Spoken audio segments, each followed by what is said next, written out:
समाज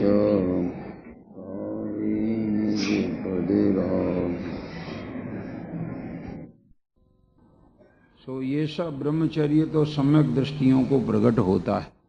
मिथ्या दृष्टि के ऐसा ब्रह्मचर्य प्रकट नहीं होता, क्योंकि वो ब्रह्म को जानता नहीं, आत्मा को जानता नहीं, आत्मा का अनुभव कर नहीं पाता, इसलिए वो ब्रह्मचर्य का धारण करने में असमर्थ है। ब्रह्मचर्य का सही अर्थ है वो जीवन में उतारने में असमर्थ। एक तो ये ब्रह्मचर्य का निश्चय अर्थ है, दूसरे ऐसा है कि ब्रह्मचर्य जिसके होगा उसकी परिणति कैसे होगी, व्यवहार में कैसी होती है, परमार्थ में कैसी होती है, उन्होंने ध्यानत राय जी ने पूजन में बहुत खुलासा किया। ब्रह्मचर्य धर्म की जब पूजन लिखी उसमें उन्होंने ऐसा लिखा कि शील बाढ़ नो राख, शील की बाढ़ें नो होती, शील बाढ़ नो राख, ब्रह्म भाव अंतर लखो, कर दोनों अभिलाख, करहु सफल नर भव। देखो, शील की नो बाढ़ कही गई, यानी कोई बहुत ही इम्पोर्टेंट चीज हो तो एक ही बाड़ी से काम चल जाए, लेकिन ये ऐसी चीज है कि अतिशय महत्वपूर्ण है, इसलिए एक बार नहीं 9 बार लगाओ, बाड़ी से रक्षा होती ना। ये शील की रक्षा के लिए 9 बाढ़ कही गई। मालूम वो 9 बाढ़ कौन सी हैं? 9 बाढ़ जो हैं वास्तव में स्त्री कथा, स्त्री कथा और स्त्रियों से संबंधित कोई प्रकार का चित्र आदि का अवलोकन, स्त्रियों से वार्तालाप, स्त्री जिस सैया आदि पर बैठती हो, सोती हो, उस पर बैठ जाना, है कि नहीं, ये सब शील के दोष में आते, है कि नहीं। गरिष्ठ भोजन करना, ऐसा नहीं, गरिष्ठ भोजन करना शील का दोष है, उसका त्याग करना होता है गरिष्ठ भोजन का, नहीं तो शील में दोष लग जाता। वैसे तो देखा जाए तो शील के दोष तो कितने हैं? 18,000 हैं शील के दोष। अब ये 18,000 जानते ही नहीं है तो बचेगा कैसे, ये मेरी समझ में नहीं आता। और उत्तर गुण तो पूर्णता को प्राप्त होते हैं कब? जब अरहंत दशा होती तब। उसके बारीक जो हैं दोष वे होते हैं 84 लाख, लेकिन वे पूरे हो जाते हैं अपने आप, जहाँ स्वभाव में मग्न हुए सर्व दोष दूर हो जाते।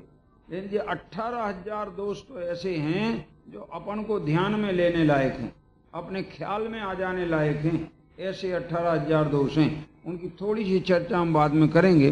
6 डाला में वैसे इनके 18,000 दोषों के 18,000 भेद गिनाए गए। 6 डाला में पीछे 6वीं डाल के अंत में जो परिशिष्ट लिखा है उसमें 18,000 शील के दोषों का वर्णन लिखा है। और उसमें जो भेद होते वो 2 प्रकार के होते, सचित्त स्त्री और अचित्त स्त्री, अचेतन स्थिति, अचेतन स्त्री जिसको कहें, सचेतन स्त्री और अचेतन स्त्री।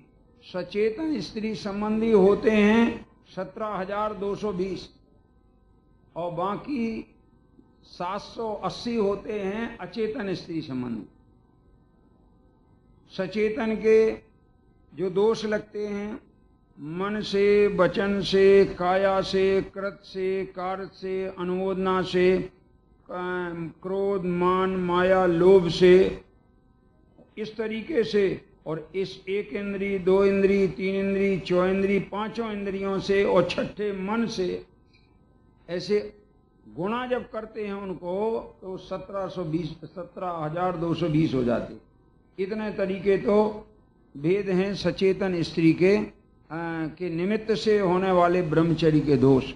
और अचेतन में 3 प्रकार होते, ऐसा नहीं, सचेतन में भी और प्रकार होते हैं। सचेतन में मनुष्य, देव, देवांगना जिसको कहें, और त्रेंचिनी, इनके निमित्त से भी दोष लगते हैं शील में।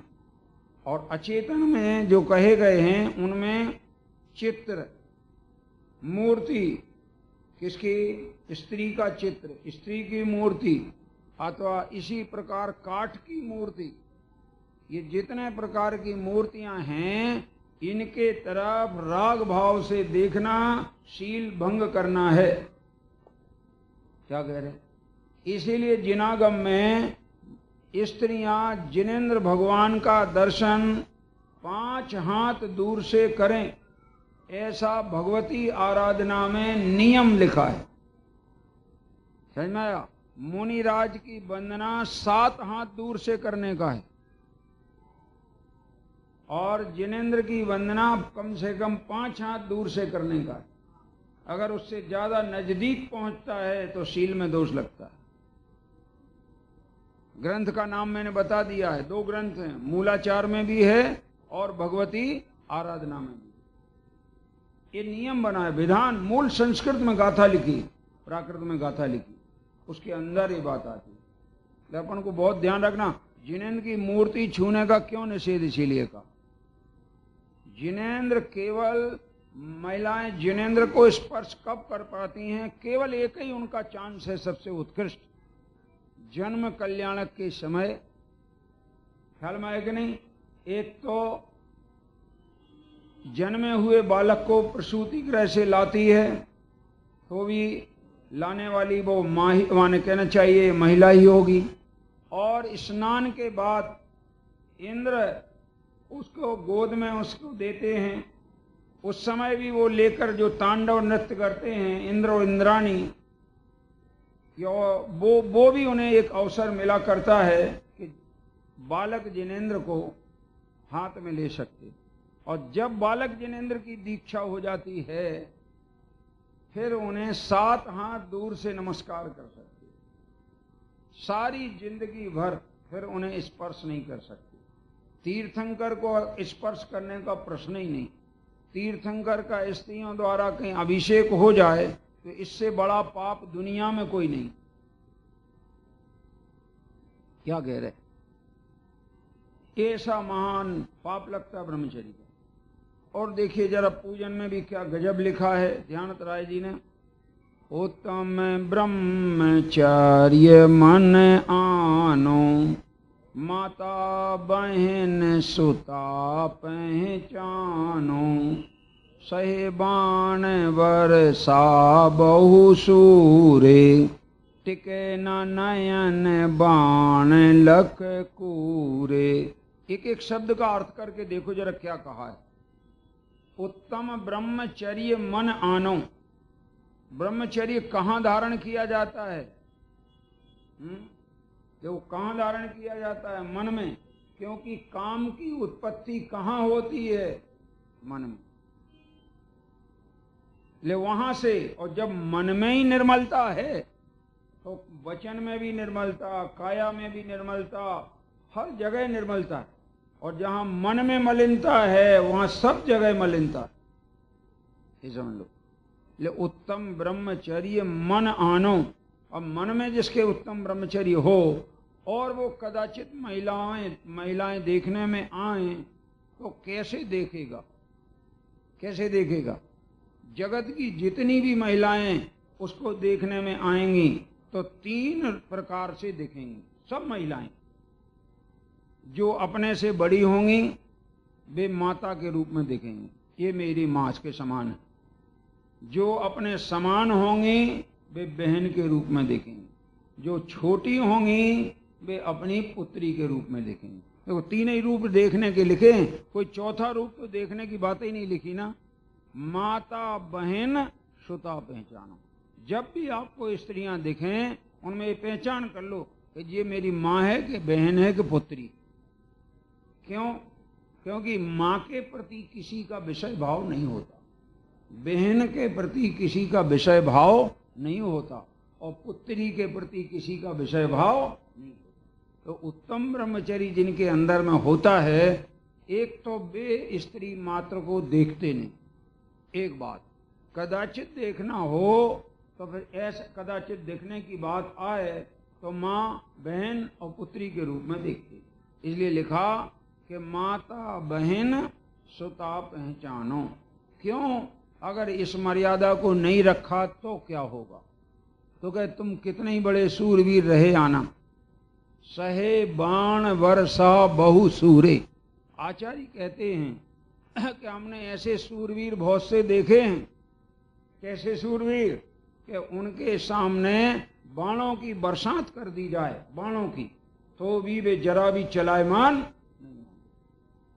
सहे बाण वर्षा बहु सूरे, पर टिके न नयन बाण लख कूरे।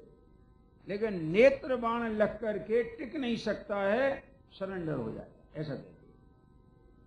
क्योंकि नेत्र बाण लौकिक बाण से अत्यधिक क्रूर होता है। कूरे शब्द लिखा ना, कूरे माने क्रूर। टिके न नयन बाण लख कूरे। फिर उसको उस विषय का वर्णन अत्यंत घिनौना उन्होंने किया है। और अंत में फिर क्या लिखा? संसार में क्या लिखा?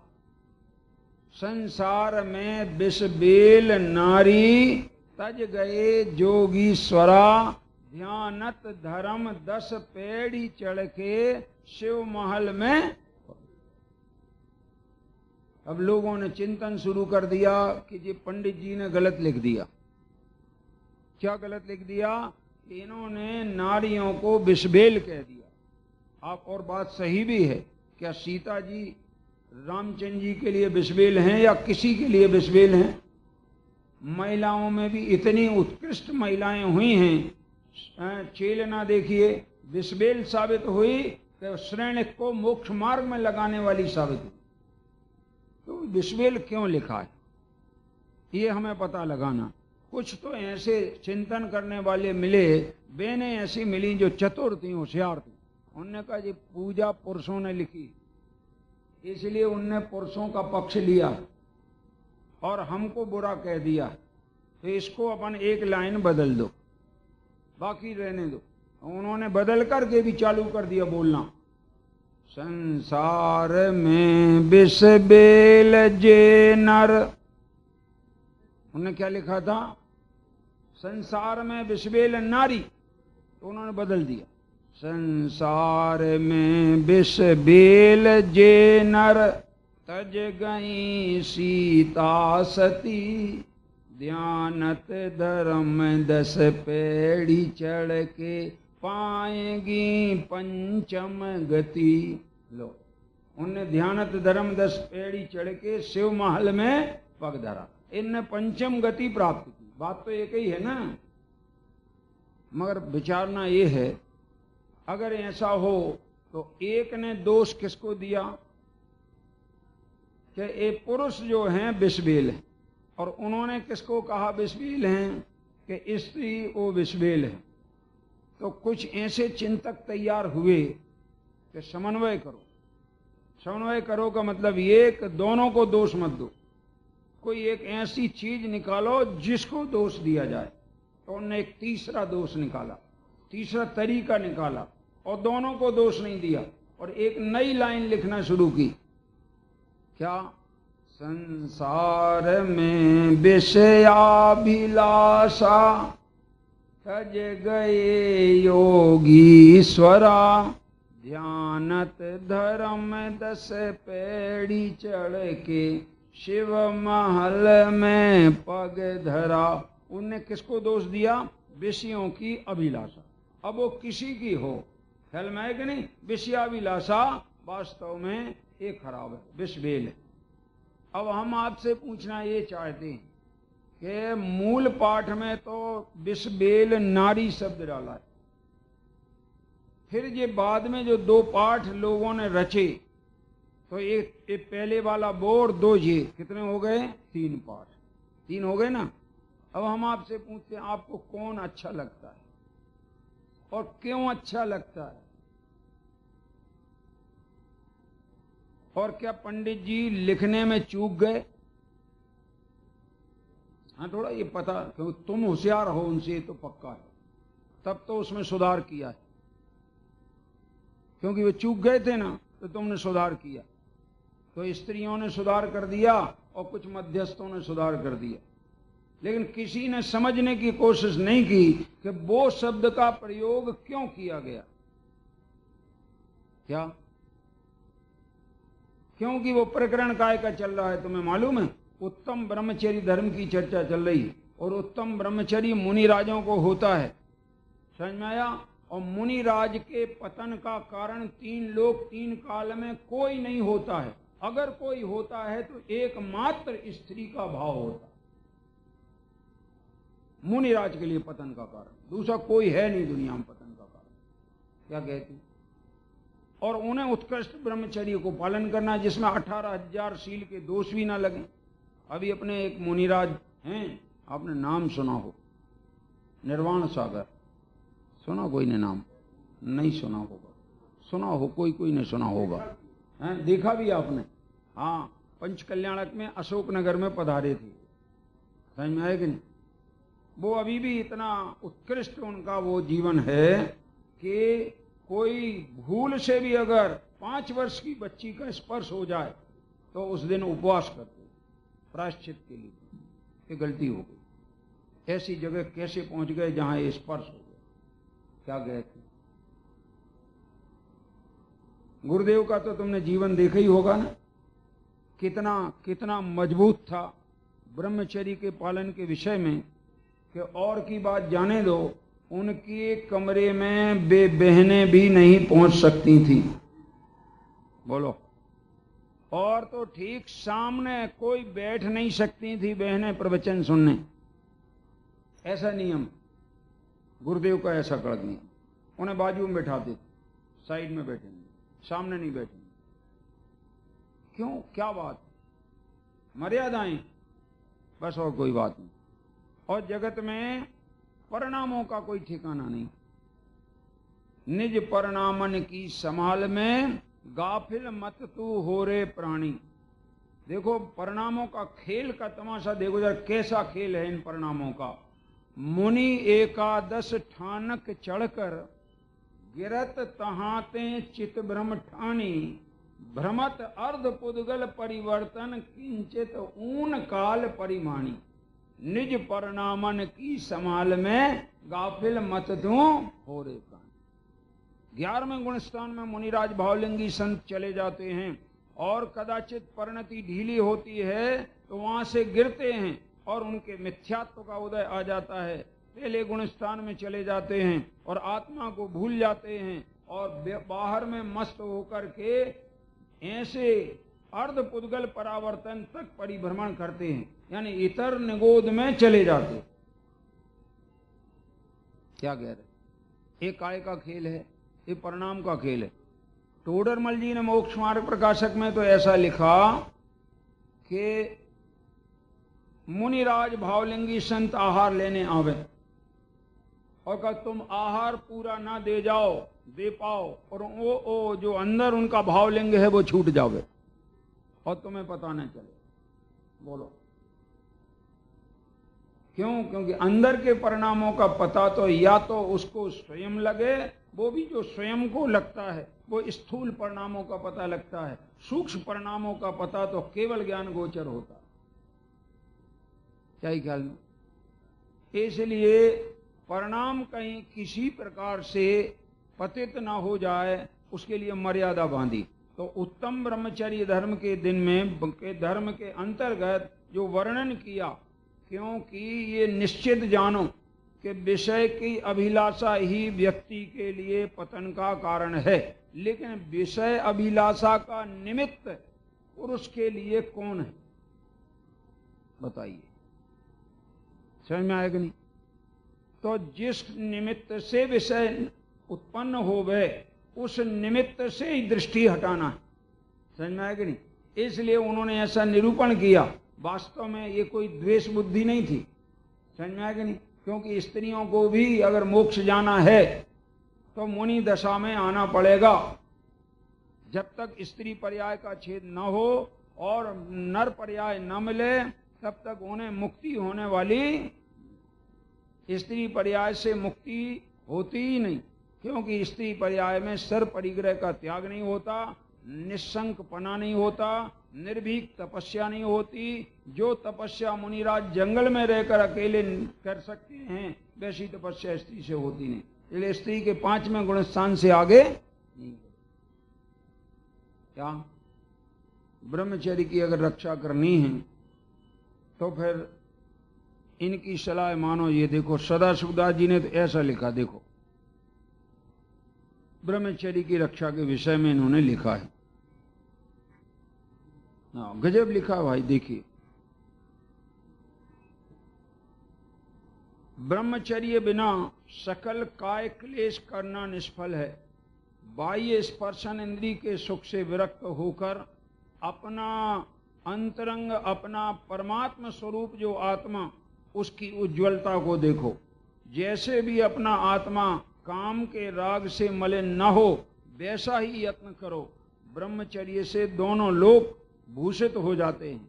यदि शील की रक्षा चाहते हो और उज्जवल यश चाहते हो, धर्म चाहते हो, अपनी प्रतिष्ठा चाहते हो, तो अपने चित्त में परमागम की इस शिक्षा को धारण करो। क्या शिक्षा है परमागम की? स्त्रियों की कथा नहीं सुनो, ना ही कहो, कथानक भी मत कहो स्त्री वाले। स्त्रियों के राग रंग कौतूहल नाटक दृश्य नहीं देखो। मेला सिनेमा देखकर परिणाम मत बिगाड़ो। व्यभिचारी पुरुषों की संगति का त्याग करो। भांग, तंबाकू, जर्दा, मादक वस्तु का भक्षण नहीं करना। तांबूल, पुष्पमाला, इत्र, फुलेल आदि शील भंग, व्रत भंग के कारण हैं, उनसे दूर रहो। लिखा ने सारी बातें लिखी कि नहीं? गीत, नृत्य आदि काम उद्दीपन के कारणों का परिहार करो। रात्रि भोजन छोड़ो। विकार करने के कारण लोक विरुद्ध वस्त्र आभरण मत पहनो। लोक विरुद्ध समझ लेना जरा, है ना? आवरण मत पहनो। एकांत में किसी भी स्त्री मात्र से बात मत करो। क्या कह रहे? अभी ये मर्यादाएं हैं जिनागम में लिखी हैं। श्रावकों के लिए ये मर्यादाएं हैं। मुनियों की तो मर्यादाएं उत्कृष्ट हैं, क्योंकि ये श्रावकाचार में लिखी हैं। काय में लिखी हैं? श्रावकाचार में लिखी हैं, इसलिए ये मर्यादाएं बताई हैं। और यही कारण है 2000 वर्ष से जो मुनियों के संग हुए हमारे कुंद कुंद, अमृत चंद्र, पूज्यपाद आचार्य, जिन सेनाचार्य, जय सेनाचार्य, ब्रह्मदेव सूरी, पद्म पर मलधारी देव, ये जो आचार्यों की परंपरा, हजारों आचार्यों की परंपरा हुई है, उन आचार्यों की परंपरा में किसी भी आचार्य के साथ में आर्य का रहना और सदा काल वर्जित। क्या कह रहे? रह ही नहीं सकती। उनका संग अलग रहेगा, मुनि का संग अलग रहेगा। मुनि संग और आर्य का संग एक साथ रह ही नहीं सकता। ये आगम के टोटल विरुद्ध। क्या ख्याल में? एक भी आगम का प्रमाण उपलब्ध नहीं। समझ में आया? क्यों? वो मर्यादा थी ना, इसलिए वो मर्यादा का पालन करते थे। देखो यहां लिखा, इसलिए गीत नृत्य आदि इनको छोड़ो। स्त्री मात का संसर्ग नहीं करो। रसना इंद्री की लंपटता छोड़ो। जिब्या इंद्री की लंपटता के साथ हजारों दोष आ जाते हैं। इसी से समस्त उच्चता, यश, धर्म नष्ट हो जाता है। समता भाव तो स्वप्न में भी नहीं रहता है। लोक व्यवहार भ्रष्ट हो जाता है। ब्रह्मचर्य भंग हो जाता है। जो आत्मा के हित वांछक हों उन्हें एक ब्रह्मचर्य ही रक्षा करने लायक है। और सुनो, हमारे मुनिराज नग्न होते। कैसे होते हैं? और ब्रह्मचर्य के लिए स्पर्शन इंद्री का जीतना जरूरी है। इस शरीर में जो 5 इंद्रियां हैं, जरा सावधानी सुनना। इस शरीर में जो 5 इंद्रियां हैं, उसमें पहली इंद्री है स्पर्शन इंद्री। अभी उसकी बात बाद में करेंगे। रसना इंद्री इस पूरे शरीर के जरा से अंश में, ठीक है कि नहीं? घ्राण इंद्री भी इस शरीर के जरा से अंश में है। नेत्र इंद्री भी इस शरीर के जरा से अंश में है। कर्ण इंद्री भी इस शरीर के जरा से अंश में है। और स्पर्शन इंद्री है पूरे शरीर में अखंड है। यानी इसका पता लगता है कि 4 इंद्रियां तो खंड खंड हैं और स्पर्शन इंद्रिय अखंड है। अब अखंड इंद्रिय को जीतना हो तो कोई अखंड स्वभाव का आश्रय लेना पड़ेगा। इसके बिना अखंड इंद्रिय का जीतना संभव है। वो कौन है अखंड स्वभाव? आत्मा। ज्ञायक आत्मा में जब मग्न होगा तो स्पर्शन इंद्रिय जीत जाएंगे। तो स्पर्शन इंद्रिय में 5 इंद्रियों का जीतना होता है, ऐसा नियम है। ऐसा नहीं है तो कोई ब्रह्मचारी हो और तुम्हारे से लौकिक गीत सुनता हो तो वो ब्रह्मचारी नहीं है, भ्रष्ट है। अब समझो जरा ध्यान से, हम जिनवाणी की मर्यादा बताने बैठे। जिन्हें पालन करना वो करो, नहीं करना नहीं करो, ये तुम्हारी बात है। मर्यादा क्या है? ये जिन्हें देखना हो मेरे पास आओ, मैं जिनागम में से निकाल के मर्यादा बताऊंगा। क्या ख्याल में? पद्मनंदी आचार्य ने पद्मनंदी पंचविंशतिका लिखी, उसमें आखिरी में एक ब्रह्मचर्याष्टक लिखा। क्या लिखा? वो ग्रंथ, उसके अध्याय का नाम ही ब्रह्मचर्याष्टक। उस पद्मनंदी पंचविंशतिका में, जिसको गुरुदेव कहा करते थे कि ये वन शास्त्र है। कौन सा शास्त्र? वन शास्त्र। क्योंकि पद्मनंदी जंगल में रहते थे और वहां जंगल में रहकर उन्होंने इस शास्त्र की रचना की है, जिस पे 5वें या 6वें अध्याय पर गुरुदेव के प्रवचन हैं। देश वृत्तोद्योतन अधिकार पर, जो श्रावक धर्म प्रकाश के नाम से प्रकाशित है। समझ में आया कि नहीं? गुरुदेव के प्रवचन, श्रावक धर्म प्रकाश। हाँ, ये पद्मनंदी आचार्य के एक अध्याय पर वो प्रवचन है और पुस्तक है श्रावक धर्म प्रकाश। समझ में आया कि नहीं? पढ़ लेना। उसमें ब्रह्मचर्य के विषय में पहले तो उन्होंने वर्णन किया और वर्णन करने के बाद में अंत में एक श्लोक लिखा पद्मनंदी आचार्य ने। और उस श्लोक में ये लिखा, हे जगत जनों, मैंने यहां ब्रह्मचर्य की महिमा का वर्णन किया है। अगर तुम्हें मेरी बात पसंद ना हो तो तुम हमको भला बुरा कहकर के भी सुखी होना, लेकिन मेरे पास ब्रह्मचर्य की महिमा बताने के सिवाय राग की महिमा बताने का कोई अवसर है ही नहीं, ना मेरे पास वो माल है। ऐसा कहा। तुम्हें बुरा लगे तो मुझे क्षमा करना, ये शब्द डाले, मुझे क्षमा करना, और मेरे पास तो ब्रह्मचर्य की महिमा दिखाई जाएगी और वास्तव में विषयों की महिमा कदापि नहीं दिखाई जा सकती। ऐसा उसमें लिखा है। तो 5 इंद्रियों को जीतने के लिए एक स्पर्शन इंद्रिय का जीतना जरूरी है, और स्पर्शन इंद्रिय को जीतने के लिए उपयोग किसका आश्रय लेवे, तब स्पर्शन इंद्रिय जीतने में आएगी। तो अखंड आत्मा का आश्रय लेवे तो स्पर्शन इंद्रिय जीतने में आती है। अन्यथा आत्मा का आश्रय न हो, आत्मा का स्वाद न आया हो, अनुभव का, धर्म का स्वाद न आवे, तो बाहर ही बाहर उपयोग रहेगा, अंदर जाएगा नहीं, और अंदर जाएगा नहीं तो बाहर के गेय पदार्थों में उपयोग उलझ जाएगा। जो संगीत हैं, मैं तो इस बात को भी कहता हूं कि आजकल जो अपन धार्मिक गीत भी बोला करते हैं, हमारा व्यक्तिगत और युगल जी का तो एक ही विचार है, आपको ये बता दें, युगल जी साहब का और मेरा, वो ये है कि जैसे अपन छना पानी पीते ना, तो छना पानी पियो, लेकिन वो जो शराब की बाटल है उसमें भर के मत पियो। क्या कह रहे? नहीं समझ में आ रही बात? नहीं तो शराब ही पीने का दोष आएगा, छना पानी पीने पर भी। क्या कह रहे? क्यों आएगा? पानी तो छना भरा है। तो मैंने कहा जब छना ही पानी पीना था तो वो बाटल में भर के क्यों पिया तूने, ये बता, उसमें क्या आकर्षण है? कोई तो आकर्षण होगा कि अब हम तो जैनी हैं, शराब तो पी नहीं सकते हैं, कम से कम बाटल ही का आनंद ले लें। क्यों? ऐसे ही है कुछ? क्या है बोलो? हैं? तो क्या क्यों उस बाटल का उपयोग करते हो? जो शराब के उपयोग में आती है वो बाटल क्यों उपयोग करते हो? तुम हमें बताओ। ऐसे जो गीत हैं, वे गीत भी कभी कभी ऐसे तर्जों पर बनाए गए हैं कि जो गीत के शब्द तो किसी के कान नहीं पड़ते, और गीत बोलते ही साथ एक्टर, एक्ट्रेस, एक्टिंग, ये सारी चीजें नजर आ जाती, तो पाप बंद होता है। गीत बोलते अध्यात्म का बंद होता पाप का। क्या कह रहे? और अगर माइक पे चालू कर दो ऐसे गीत को और बाहर उसकी ट्यून बज रही हो, तो बाहर वाले तो प्योर ये समझते हैं कि हाँ ऑर्केस्ट्रा चालू है। बोलो, हैं? ले पुराने जितने भी भजन हैं हमारे विद्वानों के, उनके भजन इतने लाजवाब हैं कि उनकी लय में भी वीतरागता और वैराग्य झलकता। लय में समझ में आएगी नहीं? अभी जो भजन पढ़े जाते ना, जिनवाणी के बाद जो भजन पढ़ते हैं, वे भजन देखो जरा, ये प्राचीन विद्वानों के लिखे हुए हैं। ऐसे सुंदर भजन हैं कि जिनके पढ़ते साथ समता रस का पान होने लग जाता है।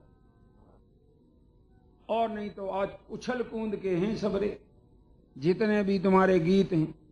इसलिए अगर वे भी कोई लय बनाई भी जाएं और गाई भी जाएं, तो इतना तो ध्यान रखा जाए कि कम से कम ऐसे ना हो कि जिनको सुनते ही साथ बच्चे भी नाचने लग जाएं, जो कि शब्दों का भाव ही नहीं जानते, मगर नाचने इसलिए लग जाते हैं कि वो गीत की ट्यून और उसके भाव जानते। ख्याल में आएगा? इससे हम न केवल बच्चों को राग का जहर घोलते हैं, बल्कि हम भी गलत काम करते हैं। हमारा ये सब चिंतन और उनका तो कोई और गजब है, बाबू साहब का, बाबूजी का, युगल जी साहब का। समझ में आएगा नहीं? वे तो बहुत स्ट्रिक्ट इस मामले में। तो मैं ये कहना आज मैंने इसलिए ये बात कही कि ब्रह्मचर्य का प्रसंग है ना। अब इस प्रसंग में ये बात ना कही जाए तो कब कहेंगे बताओ? 10 दिन तो हमने कुछ कही ही नहीं। कहाँ कही बताओ? हैं? हाँ, आप भी कह रहे जो कहना है सो कह लो, क्योंकि अब तो न तुम कहने वाले रहोगे ना हम सुनने वाले रहेंगे। हैं? तुम भी चले जाओगे, हम भी भूल जाएंगे। मगर भाई इसमें अपना हित नहीं होगा। ये भूलने के लिए जिनवाणी नहीं है। जिनवाणी तो हृदय में बसाने के लिए। जिनवाणी एक बार मिल जाए तो अंदर में ऐसा आनंद आ जाना चाहिए, अहो मुझे तो इन बातों की खबर ही नहीं, मैं भ्रम से भूलकर प्राप्त पर्याय में ही तन्मय हो गया था, परंतु इस पर्याय की स्थिति तो थोड़े काल की है। इसलिए मुझे अपना आत्महित करने का विचार करना चाहिए। समझ में आएगी? ब्रह्मचर्य धर्म का दिन चल रहा है, इसलिए उसमें ये बातें आई हैं। तो पंडित ध्यानत राय जी ने जो कभी ये भी लिख दिया है, तो वो कोई ये द्वेष बुद्धि से नहीं लिखा, एक केवल निमित्त का ज्ञान कराने को, कि जितना भी विषय का परिणाम होता है उसका निमित्त कौन होता है। और मुनि राजों के विषय का सर्वथा अभाव है। अगर विषय का एक भी परिणाम पैदा हो जाए तो मुनि पने से गिर जाता, अनंत भाव बिगड़ जाते। इस कारण दृढ़ता के लिए पूजन में भी ऐसे वचन रखें और वो उत्तम ब्रह्मचर्य धर्म की बात की। अपने को ये करना है कम से कम अपनी भूमिका के अनुसार कि बाह्य आचरण में निर्मलता लाना है, तो कम से कम इतनी मर्यादा तो रखनी ही होगी कि माता बहन सुता पहचानो। एक बात तो ये ध्यान रखना होगी। दूसरे, पहनने ओढ़ने में भी कुछ मर्यादा होना होगी।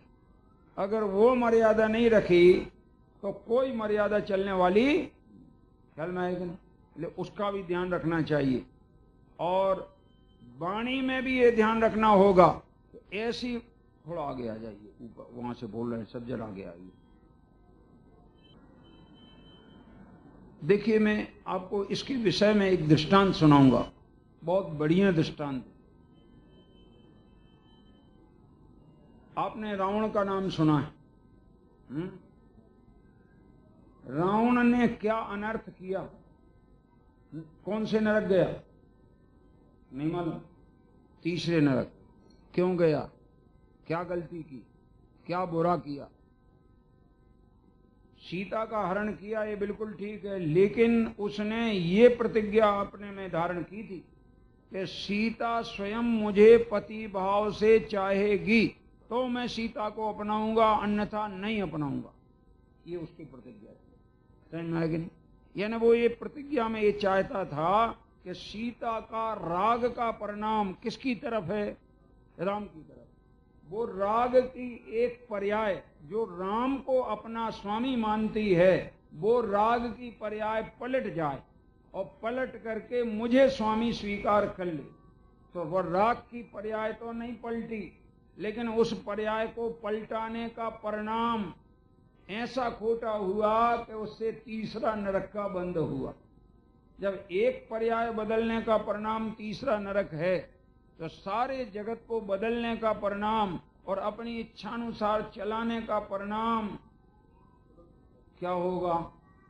कौन सा नरक होगा? परद्रव को पलटना चाहते। तो रावण की दशा क्या हुई ये भी तुम्हें मालूम, प्रैक्टिकल में भी ऐसा कहते हैं हमारे यहाँ बुंदेलखंड में, 1 लाख पूत 1.25 लाख नाती। मालूम, रावण के 1 लाख पुत्र और 1.25 लाख नाती। 1 लाख पूत 1.25 लाख नाती ता रावण घर दिया न बाती। दिया न बाती माने दिया जलाने को नहीं बचा, सत्यानाश हो गया। और एक भजन पहले चला करता था, रावण सुनो सुमत ही धार, सती सीता की चुराने वाले। और उसमें उन्होंने बहुत वर्णन किया, तुमको थी सीता से प्रीत, क्यों नहीं लाया स्वयंवर जीत? तू स्वयंवर में जीत के लाता अगर तुझे उससे प्रीत थी तो, मगर तुमने ये गलत किया। और उसमें ये कहा कि तुम अपनी भूल सुधारो, और उसने नहीं सुधारी। तो जब वो मरने लगा, बड़ा ज्ञानी था, पंडित था, विद्वान था। कौन? रावण, क्योंकि ब्राह्मण वंश का था। क्या कह रहे? अन्य कोई वंश का नहीं था। तो वो रावण के पास ज्ञान था। तो जब मरणासन्न स्थिति में हुआ तो राम ने लक्ष्मण से कहा, भले वो हमारी शत्रुता रही उससे, लेकिन शत्रु के पास भी अगर अच्छी हितकारी विद्या हो तो ले लेना चाहिए। जाओ, मैं कहता हूं रावण से जाकर के विनय करना कि मुझे आपके जीवन के अंतिम जो शिक्षा हो वो हमें शिक्षा दे दीजिए, अंतिम वचन हमें दीजिए, ताकि हम उनका उपयोग करें और जीवन सफल बनाएं। लक्ष्मण तो जानते ही थे, तो जरा हाँ ऐसे थे कि जो अभिमानी, स्वाभिमानी कहना चाहिए। अब मगर बड़े भाई की बात नहीं टाल पाते थे, आज्ञा नहीं टालते थे। तो पहले तो मन नहीं था जाने का, लेकिन मैंने कहा, मैं कह रहा हूं ना जाओ ना। अब बेमन से जाए तो क्या करेगा? वहां गया जाके तो रावण पड़े थे मृत्यु शैया के ऊपर, मरण नहीं हुआ था, थोड़े समय बाद उनका मरण होने वाला था। और जे जाके पहुंचे तो सिरायने के पास जाके बैठ गए। तो सिरायने कोई बैठा हो तो क्या बोलेगा आदमी? उसे दिखे तो बोले। उन्होंने कुछ नहीं कहा, भगे आए, वापस आ गए। रामचंद्र जी ने कहा, क्या बोले? तो तुमने जबरदस्ती भेजा था, मेरा तो जाने का मन नहीं था। कुछ नहीं बोले। हैं? क्या कहा? कुछ नहीं बोले। तो कहे, ये बताओ तुम जाके कहां बैठे थे? कहां बैठे थे? सिर के पास बैठे थे। तो कहे, अबे तो तुम सीखने गए ही नहीं थे, अभी तो तुम उनके गुरु बन के गए थे। फिर से जाओ, शिष्य बन के जाओ, पैरों के पास बैठना, हाथ जोड़कर पूछना, फिर देखो वो कोई तुम्हें जवाब ना दे तो मुझे बताना। और गया दोबारा और पैर के पास बैठकर उनसे कहा कि मैं आपके जीवन का अनुभव चाहता हूं। आपने अपने जीवन में क्या अनुभव किया, जो महत्वपूर्ण बात हो वो मुझे बताओ। वो बोला, कहे, लक्ष्मण, अगर तुम्हें चाहिए है कीमती चीज जीवन के अनुभव की, तो लो मेरे अनुभव, मेरी जिंदगी भर के अनुभव का एक सर्वोत्कृष्ट अनुभव। गिरते गिर पड़वो भलो, देखो क्या दोहा बोला उसने, गिरते गिर पड़वो भलो, भलो पकड़वो नाग। नाग माने नाग को भी पकड़ना पड़े और वो डस ले तो भी बुरा नहीं है, भला है। गिर जाओ कोई गड्ढे में तो गिर जाना, कोई बुरा नहीं है। और अग्नि में पड़वो भलो, पर बुरो शील को दाग। क्या क्या उपदेश दिया? शील में जो दाग लग जाए ये बहुत बुरा है। देखो ना, दशहरे के दिन अभी भी लोग जलाते, रावण को रावण जलाते। क्या कह रहे? कौन जलाते हैं? रावण को रावण जलाते। एक रावण को सैकड़ों रावण जलाते हैं। हाँ? अरे और वो भी जड़ रावण को, जो चेतन रावण जला रहे। स्थिति गंभीर है। और क्या करे, परंपरा चल रही है। और उसमें भी ये नहीं जानते कि अगर तुम चलो ऐसा भी कर रहे हो तो तुम वैसा मत करो। जिसके लिए तुम दूसरे को दंडित कर रहे हो वो काम तुम तो मत करो। तुम तो अपने मन की पवित्रता रखो। वो है ही नहीं कोई बात। ख्याल में आए कि नहीं? ब्रह्मचर्य धर्म के दिन मैंने ये चर्चाएं आपके सामने इसलिए रखी कि वे प्रासंगिक। समझ में आया? अपने बीच में भी अपन को कई मर्यादाओं का पालन करना है। यद्यपि वे मर्यादाएं व्यवहारिक हैं, तथापि उन मर्यादाओं के पालन के बिना हम आगे नहीं बढ़ पाएंगे। आगे बढ़ना है तो उन मर्यादाओं को ध्यान रखना होगा। निरंतर परिणति पे नजर रखो कि मेरी परिणति कहां जा रही, क्योंकि फल तो परिणामों का लगना है और किसी बात का फल नहीं लगना है। समझ में आएगी नहीं बात? तो अगर परिणामों का फल लगता है, निरंतर परिणाम सुधारने की कोशिश करो। जिनागम में तो जितना कुछ उपदेश है, आचरण सुधारने का भी उपदेश है, क्रिया करने का भी उपदेश है। सो परिणाम सुधारने के लिए क्रिया करने का उपदेश है, मात्र क्रिया करने के लिए क्रिया नहीं। क्या कह रहे? चरणान योग का जितना भी उपदेश है वो काय के लिए है? परिणाम सुधारने के लिए है। और अगर हमारी नजर परिणामों पर जाए नहीं और हम क्रिया करें तो वो क्रिया जड़ क्रिया है और जड़वत क्रिया है, और जड़ की तरह तुमने की है, चेतन की तरह नहीं की। इसलिए मिथ्या दृष्टि जितनी क्रियाएं करता है उसकी सारी क्रियाएं मुर्दे की क्रियाएं कहलाती। कैसी? नियम सार में एक ऐसी गाथा लिखी है कुंद कुंदाचार्य ने, ये हमने सब पढ़ी है, सब देखी हैं। आपने क्यों नहीं देखी हम नहीं जानते। नहीं देखी तो मेरे से पूछना, मैं निकाल के दिखाऊंगा। उसमें ये लिखा कि मिथ्या दृष्टि जीव तो चलता फिरता मुर्दा है। क्या लिखा?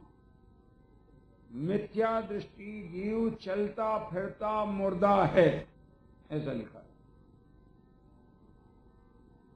इसका अर्थ ये निकला कि उसकी सारी क्रियाएं मुर्दे की क्रियाएं हैं।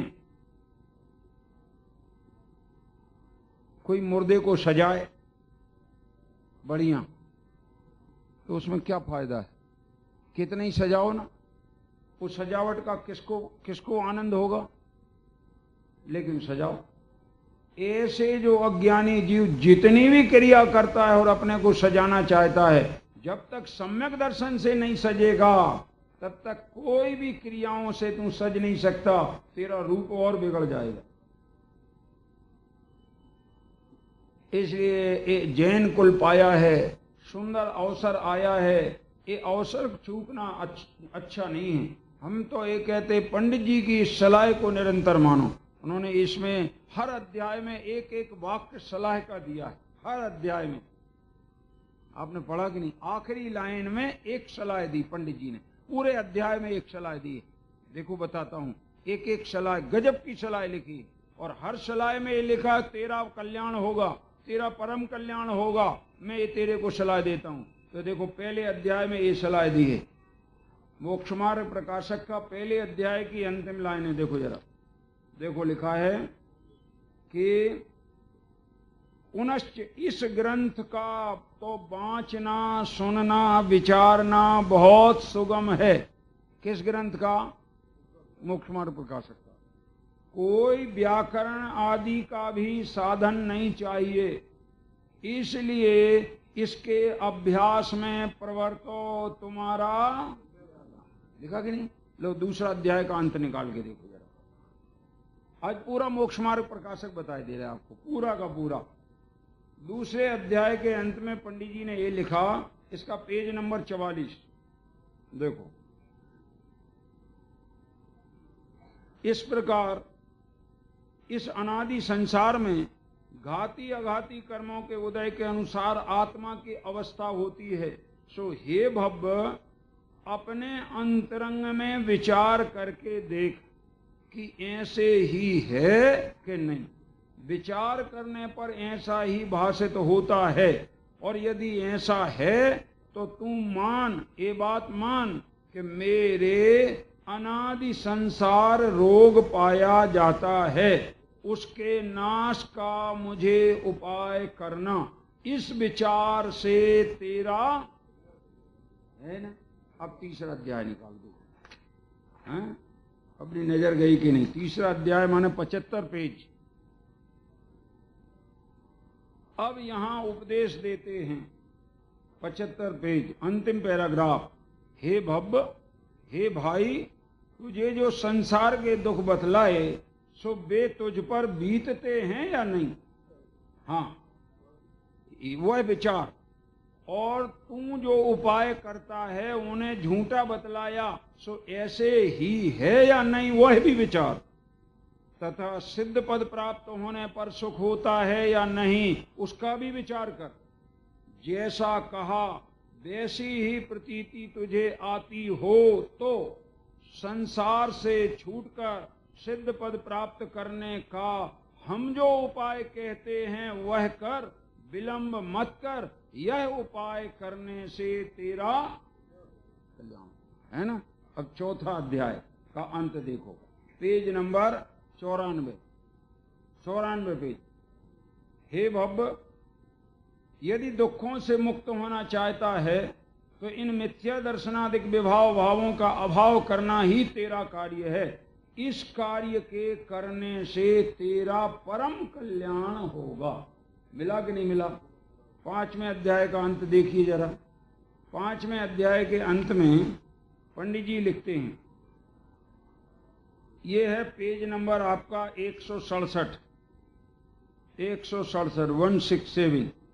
इसमें भी ऐसा लिखा है, सच्चे जिन धर्म का स्वरूप आगे कहेंगे या कहते हैं उसके द्वारा मोक्ष मार्ग में प्रवर्तन करना योग्य है। वहां प्रवर्तन करने से तेरा, यानी जितनी बात लिखी, जितने अध्याय लिखे, वे एक ही प्रयोजन से लिखे। क्या प्रयोजन से? जगत के जीवों का कल्याण हो। 6वें अध्याय का अंत 192 पेज देखो, यहां लिखा, कुदेवादि का त्याग न करने से मिथ्यात्व भाव बहुत पुष्ट होता है और वर्तमान में यहाँ इनकी प्रवृत्ति विशेष पाई जाती है। इसलिए इनका निषेध रूप निरूपण किया है। उसे जानकर मिथ्यात्व भाव छोड़कर अपना कल्याण करो। है कि नहीं? अब देखो 7वां अध्याय। आपकी गई कभी नजर ऐसी? नहीं गई? आज चलो इसलिए दिला रहे हैं आपको नजर। देखो 7वां अध्याय का अंतिम, 7वां अध्याय है, अंतिम पेज नंबर 267। देखिए, इसमें इन्होंने ये शब्द लिखे, एक मिथ्यात्व, और ऊपर से पढ़ो देखो मोटे अक्षर वाला। इसलिए अपने परिणाम सुधारने का उपाय करना योग्य है। सर्व प्रकार के मिथ्यात्व भाव छोड़कर सम्यक दृष्टि होना योग्य है, क्योंकि संसार का मूल मिथ्यात्व है और मिथ्यात्व के समान अन्य कोई पाप नहीं है। एक मिथ्यात्व और उसके साथ अनंतानुबंधी का अभाव होने पर, माने सम्यक दृष्टि हो जाने पर 41 प्रकृतियों का तो बंध होना मिट जाता है। बंध ही नहीं होता है। 148 में से ये 41 प्रकृतियां बंधती नहीं जीव को, सम्यक दृष्टि को, उनका बंध ही खत्म हो जाता है, रुक जाता है। और स्थिति अंतः कोड़ा कोड़ी सागर की रह जाती है, अनुभाग भी थोड़ा रह जाता है। तत्व का नाश करना योग्य है। अभी आप ये कहोगे कि यहाँ ये शब्द क्यों नहीं आया कि कल्याण होगा? उसका कारण सुन लो, इसलिए नहीं आया। सब बातों के कारण है, इसलिए नहीं आया कि 7वां अध्याय और 8वां अध्याय एक अध्याय है। सुन लो यार, अब 8वें के अंत में देखो क्या आया है कि नहीं है, पता लग जाएगा आपको। एक ही अध्याय है, इसमें देखिए, इसलिए स्यात् पद की सापेक्षता सहित सम्यक ज्ञान द्वारा जो जीव जिन वचनों में रमण करते हैं वे जीव शीघ्र ही शुद्धात्म स्वरूप को प्राप्त होते हैं। इस समय सार कलश नंबर 4। क्या आज पढ़ा भी था मैंने? उभय नय विरोध ध्वंसनी स्यात् पदांके जिन वचसी रमनते ए स्वयं वांत मोहा शपदि समय सारम ते परम ज्योतिरुच्चई अनवमनय पक्षाक्षुण्ण मीक्षंत एवो। ये उसका अनुवाद है, सही में आएगा नहीं? मोक्ष मार्ग में पहला उपाय, लोग पूछते पंडित जी हम कहां से शुरू करें और क्या करें? लो देखो ये में लिखा है, मोक्ष मार्ग में पहला उपाय आगम ज्ञान कहा है, त्याग पहला उपाय नहीं कहा, भेष पहला उपाय नहीं कहा। क्या कहा पहला उपाय है? आगम। अब सब जन बोलो तो हमें लगे कि हाँ हाँ ये आचार्य की बात के समर्थक यहां बहुत है। क्या है भाई पहला उपाय? आगम ज्ञान कहा, क्योंकि आगम ज्ञान के बिना धर्म का साधन नहीं हो सकता। इसलिए तुम्हें भी यथार्थ बुद्धि द्वारा आगम का अभ्यास करना चाहिए। इससे तुम्हारा तो ख्याल में आ गई कि नहीं कि 7वां अध्याय पूरा नहीं है, 8वां 7वां मिलके एक अध्याय। और भी दूसरा कारण बताएं क्यों है? दूसरा कारण ये है, हर अध्याय की शुरुआत मंगलाचरण से हुई है। देख लो 8वें अध्याय की शुरुआत में मंगलाचरण नहीं, देख लो आप जरा, है क्या? इससे पता लगता है कि ये उस ही का अंश है, समझ में आया? और 9वें अध्याय में देख लो मंगलाचरण है कि नहीं? शिव उपाय करते प्रथम कारण मंगल रूप विघन विनाशक सुख करन नमो शोध शिव भूप। क्या ख्याल में? इसके अंत में क्यों नहीं लिखा कि ये अध्याय पूरा ही नहीं हुआ? ख्याल में आएगा नहीं? ये अध्याय पूरा होता तो उसके अंत में तो तुम्हारा परम कल्याण होने का मार्ग ही तुम्हें पता लगता। और अभी एक ही अध्याय नहीं लिखने वाले थे, 8 अध्याय तक तो प्रस्तावना हुई है, तुम्हें मालूम है? अभी ये प्रस्तावना है, क्योंकि उन्होंने प्रतिज्ञा की थी अब मोक्ष मार्ग प्रकाशक नामक शास्त्र का उदय हो है, यानी मोक्ष मार्ग प्रकाशक शास्त्र लिखा जाता है। तो मोक्ष मार्ग का कहीं भी अभी वर्णन नहीं आया। ये 9वें अध्याय से शुरू किया। देखो, मोक्ष मार्ग का स्वरूप, यानी ग्रंथ चालू हुआ था 9वें अध्याय में। तो जिसकी प्रस्तावना इतनी बड़ी हो 7-8 अध्याय की, तो ग्रंथ कितना बड़ा बनता, क्या कह रहे? अपन कल्पना नहीं कर सकते। सैकड़ों जगह उन्होंने लिखा है, इसका वर्णन आगे करेंगे, कहाँ विशेष भाषित होगा। भरत आदि के विषयादिक की प्रवृत्ति कैसे पाई जाती थी, उसका जिनागम सम्मत खुलासा आगे करेंगे, वहां से जानना, ऐसा बहुत बार कहा। लेकिन ये लिखते लिखते आयु पूर्ण क्या हो गई? हुई तो आयु पूर्ण है, लेकिन उनका उदय भी विपरीत आया। ख्याल में आया? और विपरीत उदय आने पर उनका यूं कहिए कि आतंककारियों द्वारा उनका मरण किया गया, हत्या कर दी गई। हाथी के पैर के नीचे उन्हें दबाया गया और फिर उनका मरण हुआ। वो हाथी भी इतना कहना चाहिए वो था दयालु कि वो उनके ऊपर महावत लात रखने के लिए बार बार अंकुश मारता था और वो लात उनको रखने को तैयार नहीं। तो उन्होंने ही खुद कहा, टोडरमल जी ने, कि जब राजा अन्यायी है तो तू क्यों मेरे निमित्त से व्यर्थ दुख उठाता है? तू निर्भय होकर के अपना कार्य कर। और फिर उसने उन पर लात रखी और उनका निधन हो गया। ये शोध किया है डॉक्टर साहब ने। अब देखो जरा उसके अंदर सब जिनवाणी पढ़ो भाई। ऐसा आनंद, ऐसा वैभव जगत में किसी के पास नहीं है जैसा वैभव जिनवाणी के पास उपलब्ध है। और अपनी माँ के पास बेटे को इतना रहना पसंद है कि कदाचित पिताजी ना हो तो चल जाएगा। क्या कह रहे? बेटा हो ना, बच्चा, वो माँ के बिना नहीं रह सकता, पिता के बिना रह सकता। अपना दुर्भाग्य कहिए, कुछ भी कहिए, कि पिताजी हैं ही नहीं अपने। माने सर्वज्ञ पिताजी कहाँ हैं, अरहंत पिताजी कहाँ हैं? पर पिताजी नहीं है तो ना नहीं है, एक कोई चिंता की बात नहीं। माँ तो मौजूद है ना, जिनवाणी माँ, ख्याल में आए कि नहीं? और जिनवाणी माँ की जो शरण में आएगा तो वो ही काम होगा जो पिताजी के सानिध्य में होता है। ख्याल में आया? तो हमारे लिए अभी भी कोई खेद की बात नहीं। खेद की बात तो एक ही है कि इतना सब साधन सुलभ होने पर अगर हमने इस पर्याय की कीमत नहीं की तो फिर ये अवसर दोबारा नहीं मिलेगा। मंगत राय जी ने 12 भावना लिखी। उस 12 भावना में मनुष्य पर्याय की दुर्लभता का वर्णन किया है, बहुत ही सुंदर वर्णन किया है। देखो, सुनो ध्यान से। दुर्लभ है निगोद से थावर। अरे निगोद पर्याय से अन्य स्थावर पर्याय में आना दुर्लभ है। अरुत्रस गति पानी नरकाया को सुरपति तर से सो दुर्लभ प्राणी। उत्तम देश सुसंगति दुर्लभ। उत्तम देश किसको कहते मालूम? उत्तम देश किसका नाम है? जिस देश में जिनवाणी देवशास्त्र गुरु, सच्चे देवशास्त्र गुरु का संबंध हो सके, संपर्क बन सके, वो ही देश उत्तम देश है। नहीं तो करोड़ों रुपया प्रतिदिन का लाभ हो, वो देश रहने लायक नहीं है। क्या कह रहे? हाँ, वो भी बताएंगे अभी। उत्तम देश सुसंगति दुर्लभ श्रावक कुल पाना।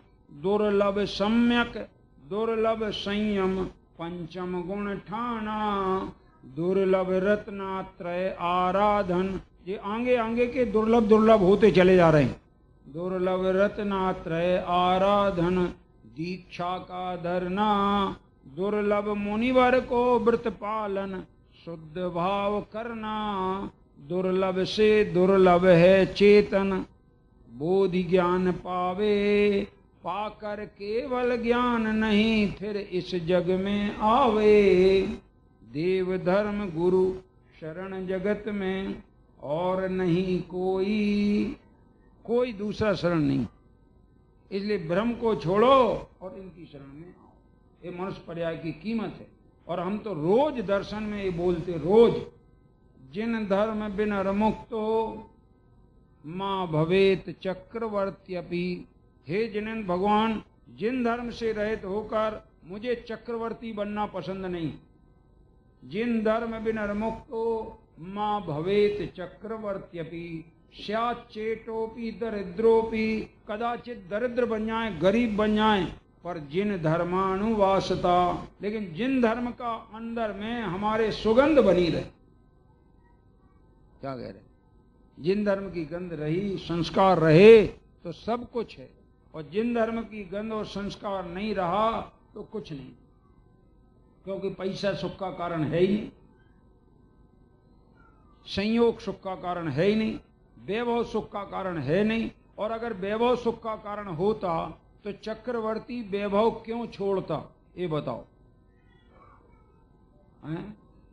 इससे पता लगता है कि जितना जरूरी है उसको न्यायपूर्वक अवश्य कमाओ। और क्यों? जिस घर में कौड़ी ना हो वो कौड़ी काम का नहीं। और जिस साधु के पास कौड़ी हो वो कौड़ी काम का नहीं आई समझ? एक कौड़ी बराबर भी परिग्रह है तो वो साधु कोई काम का नहीं। और गृहस्थ के नहीं है अगर कौड़ी यानी पैसा थोड़ा बहुत तो उसका काम चलने वाला। तो इसलिए संतोष पूर्वक तो अपना जितना जरूरी उतनी कमाई अवश्य करो, परंतु कमाई में ही जिंदगी न गंवा दो और आत्महित से वंचित मत रह जाओ और वंचित होकर पर्याय मत।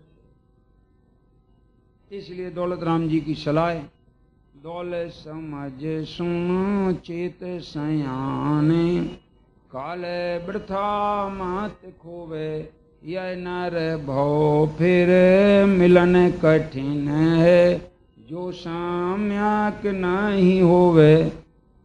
5 आवाज लगाई है, सुनी आपने 5 आवाजें। 6 डाला भी अर्थ समझना पड़ेगा आपको। 6 डाला इतना सरल भी नहीं। उसमें ऐसा लिखा दौल, दौल माने दौलत राम का नाम लिया, नाम उसी का लिया जाता है जिसमें 6 उपशम लब्धि होती है। सुन लो आप यार, कोई ऐसा समझाने वाला नहीं मिलेगा। हे वृक्ष तुम सुन और समझ। चौइंद्री को भी नहीं समझाया जाएगा, असंगी पंचेंद्री को भी नहीं समझाया जाएगा, तीव्र कसाई संगी पंचेंद्री को भी नहीं समझाया जाएगा, दिगंबर जैनी मगर हो विरोधी तो नहीं समझाया जाएगा।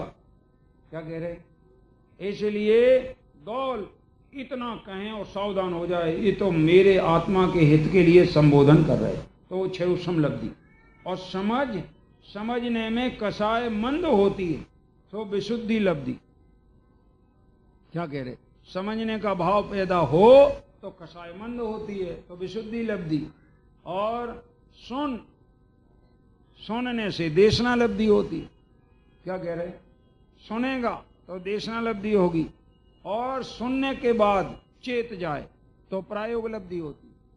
और प्रायोग लब्धि होने के बाद, चेतने के बाद, काल वृथा मत खोवे, माने आत्मा में काल गमावे, बाहर काल ना गमाए तो करण लब्धि की प्राप्ति होती है। और जब व्यर्था काल नहीं खोता, दौल समझ सुन चेत सयाने, काल वृथा मत खोवे, यह नर भव फिर मिलन कठिन। और वहां सयाना शब्द डाला है। सयाने वे जो करण लब्धि में पहुंच जाएं, वे सयाने। और करण लब्धि में ना पहुंचे तो 4 लब्धियां भी जीव को कई बार मिल गई, लेकिन करण लब्धि की प्राप्ति नहीं हुई तो आज तक कल्याण नहीं। इसलिए करण लब्धि वाले को सयाना कहा। और सयाना जो होता वो अपना समय फालतू बर्बाद। यह नरभव फिर मिलन कठिन है, जो सम्यक दर्शन ना होवे तो नहीं मिलेगा। क्या कह रहे? ऐसा नहीं लिखा तो और कोई चीजें ना होवे तो नहीं मिलेगा। इसलिए मनुष्य पर्याय को जानकर, इसकी महत्ता को पहचान कर, जैन कुल आपने पाया है, बुद्धि आपने पाई है, संयोग आपने पाए हैं, सौभाग्य से इस पंचम काल में उत्कृष्ट सानिध्य देव साथ गुरु का बना है। गुरुदेव के निमित्त से जिनवाणी का मर्म भी सामने आया है। अब तो हमें केवल स्वाध्याय के बल से, सत्संग के बल से, सत्संगति गोष्ठी के बल से तत्व निर्णय करके आत्म कल्याण करना है। 3 हमने नियम दिलाई हैं, वो आपको याद होंगे कि मुझे इस पर्याय में अपना कल्याण करना ही है। ये मैं जिनवाणी की साक्षी में नियम लेता हूं, और मेरा कल्याण जिनवाणी के अनुसार ही होगा, इसलिए मैं जिनवाणी का अभ्यास करूंगा। ये दूसरा है।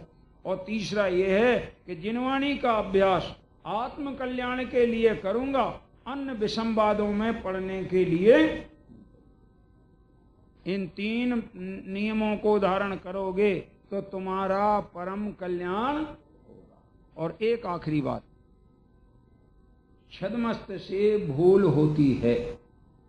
गणधर्वी केवल ज्ञानी के सामने कहते हैं कि आपके केवल ज्ञान के सामने हमारा 4 ज्ञान का जो विस्तार है वो तुच्छ। और हम आचार्य कहते हैं कि हमारे बड़े आचार्यों के सामने हमारा ज्ञान क्या है, तुच्छ। ऐसे हम कहते हैं कि हमारे पूर्व आचार्य कुंद आचार्य, अमृतचंद्र आचार्य, जयसेन आचार्य, टोडरमल जी, भूधरदास जी, ध्यानत राय जी, इन विद्वानों के सामने और गुरुदेव के सामने अपना ज्ञान कितना है, समझाने में सावधानी पूरी रखी जाती है। और वही वीतरागता पोषक तत्व बताने का ही प्रयास किया जाता है। फिर भी कहीं चूक हो तो वो हमारी वापस करना। और अगर आपको उसमें सारांश आत्महित नजर आए तो उसे ग्रहण करके अपना कल्याण करना।